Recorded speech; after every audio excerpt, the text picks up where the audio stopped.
अभी हम जात हन हमारे पारा से दूसर मोहल्ला में।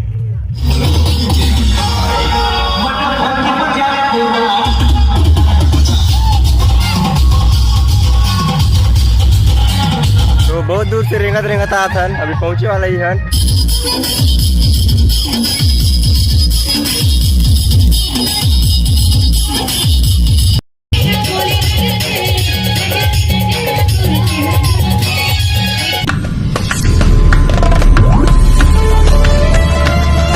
जय जोहार संगवारी हो, तो स्वागत है आप मन के अपन यूट्यूब चैनल राजा अंबिकापुरिया ब्लॉग्स में। तो आज हमारा फिर से है डीजे ब्लॉग। तो आज हम जात हन, तो चलो वीडियो शुरू करते हैं।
अभी हम जात हन हमारे पारा से दूसर मोहल्ला में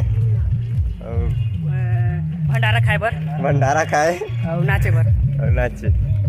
इधर है पीछे में बहुत जन यूट्यूब चैनल सब्सक्राइब कर दिया है ना, और वीडियो ला लाइक कर दिया है। और कहीं कहना है वीडियो ला सब संगता मंजा शेयर कर दिया।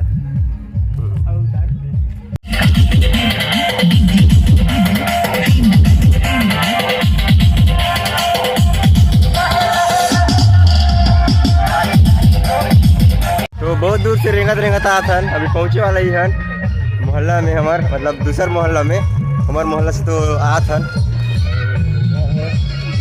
सामने में। इधर से आते मूर्ति वाला ट्रैक्टर है।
कच्चा सुपारी चाहिए